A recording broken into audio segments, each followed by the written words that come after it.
ఉత్తరప్రదేశ్ పర్యటనలో ప్రధాని మోదీ మాట్లాడుతున్నారు. లైవ్ చూద్దాం. नेटवर्क का इस्तेमाल भी मालवाहक जहाजों के लिए किया जा रहा है. इससे यूपी में आवाजाही आसान हो रही है, ट्रांसपोर्टेशन तेज और सस्ता हुआ है. साथियों, आज के इस कार्यक्रम का आकलन मैं सिर्फ निवेश के लिहाज से नहीं कर रहा हूं. यहां आप सभी निवेशकों के बीच जो आशावाद दिख रहा है, बेहतर रिटर्न की जो उम्मीद दिख रही है, उसका संदर्भ बहुत व्यापक है. आज आप दुनिया में कहीं भी जाएं, भारत को लेकर अभूतपूर्व पॉजिटिविटी दिख रही है. 4-5 दिन पहले मैं यूएई और कतर की विदेश यात्रा से लौटा हूं. हर देश भारत की ग्रोथ स्टोरी को लेकर आश्वस्त है, भरोसे से भरा हुआ. आज देश में मोदी की गारंटी की बहुत चर्चा है, लेकिन आज पूरी दुनिया भारत को बेहतर रिटर्न्स की गारंटी मान रही है. अक्सर हमने देखा है कि चुनाव के नजदीक लोग नए निवेश से बचते हैं, लेकिन आज भारत ने ये धारणा भी तोड़ दी है. आज दुनिया भर के इन्वेस्टर्स को भारत में सरकार की पॉलिसी की स्टेबिलिटी पर पूरा भरोसा है. यही विश्वास यहां यूपी में, लखनऊ में भी झलक रहा है. भाइयों और बहनों, मैं जब विकसित भारत की बात करता हूं तो इसके लिए नई सोच भी चाहिए, नई दिशा भी चाहिए. देश में जिस प्रकार की सोच आजादी के अनेक दशकों तक रही, उस पर चलते ये संभव ही नहीं था. वो सोच क्या थी? सोच थी कि देश के नागरिकों का जैसे तैसे गुजारा कराओ, उन्हें हर मूलभूत सुविधा के लिए तरसा कर रखो.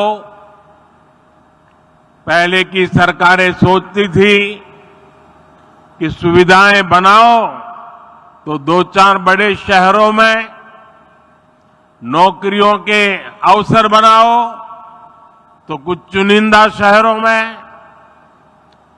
ऐसा करना आसान था क्योंकि इसमें मेहनत कम लगती थी, लेकिन इसके कारण देश का एक बहुत बड़ा हिस्सा विकास से वंचित रह गया.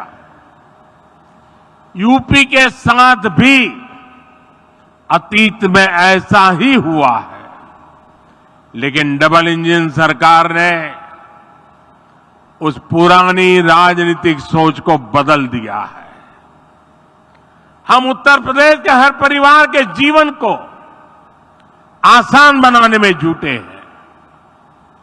जब जीवन आसान होगा तो बिजनेस करना और कारोबार करना अपने आप में आसान होगा. आप देखिए, हमने गरीबों के लिए 4 लाख करोड़ 4 करोड़ पक्के घर बनाए हैं, लेकिन साथ ही शहरों में रहने वाले मध्यम वर्गीय परिवारों को अपना घर का सपना पूरा करने के लिए हमने लगभग 60,000 करोड़ रुपए की मदद भी की है। इस पैसे से शहरों में रहने वाले 25 लाख मध्यम वर्गीय परिवारों को ब्याज में छूट मिली है। इसमें 1.5 लाख लाभार्थी परिवार ये मेरे यूपी के हैं। हमारी सरकार ने आयकर में जो कमी की है उसका भी बड़ा लाभ मध्यम वर्ग को मिला है। 2014 से पहले सिर्फ 2 लाख रुपए की आय पर ही इनकम टैक्स लग जाता था, जबकि बीजेपी सरकार में अब 7 लाख रुपए तक की आय पर कोई इनकम टैक्स नहीं देना होता। इस वजह से मध्यम वर्ग के हजारों करोड़ रुपए बचे हैं। साथियों, हमने यूपी में ईज ऑफ लिविंग और ईज ऑफ डूइंग बिजनेस पर समान बल दिया है। डबल इंजन सरकार का मकसद है कि कोई भी लाभार्थी किसी भी सरकारी योजना से वंचित न रहे।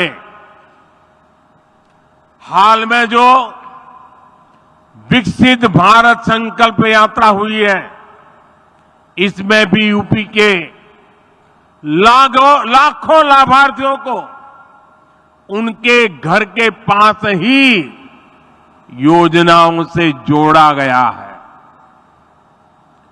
मोदी की गारंटी वाली गाड़ी गांव-गांव, शहर-शहर पहुंची है। सैचुरेशन यानी 100% लाभ जब सरकार अपनी तरफ से लाभार्थियों तक पहुंचाती है तो वही सच्चा सामाजिक न्याय है। यही सच्चा सेक्युलरिज्म है। आप याद करिए, भ्रष्टाचार और भेदभाव का एक बहुत बड़ा कारण क्या होता है। पहले की सरकारों में लोगों को अपने ही लाभ पाने के लिए लंबी लंबी लाइनें लगानी पड़ती थी। एक खिड़की से दूसरी खिड़की तक कागज लेके भागदौड़ करनी पड़ती थी। अब हमारी सरकार खुद गरीब के दरवाजे पर आ रही है और ये मोदी की गारंटी है कि जब तक हर लाभार्थी को उसका हक नहीं मिल जाता, हमारी सरकार शांत नहीं बैठेगी। चाहे राशन हो, मुफ्त इलाज हो, पक्का घर हो, बिजली, पानी, गैस कनेक्शन हो, ये हर लाभार्थी को मिलता रहे। साथियों, मोदी आज उनको भी पूछ रहा है जिनको पहले किसी ने नहीं पूछा। शहरों में हमारे जो रेहड़ी पटरी ठेले वाले भाई बहन होते हैं, पहले इनकी मदद करने के बारे में किसी सरकार ने नहीं सोचा। इन लोगों के लिए हमारी सरकार पीएम स्वनिधि योजना लेकर आई। अभी तक इससे देश भर में रेहड़ी पटरी ठेले वालों को लगभग 10,000 करोड़ रुपए की मदद दी जा चुकी है। यहां यूपी में भी 22 लाख रेहड़ी पटरी ठेले वाले साथियों को इसका लाभ मिला है। पीएम स्वनिधि योजना का जो प्रभाव हुआ है वो दिखाता है कि जब गरीब को संबल मिलता है तो वो कुछ भी कर सकता है।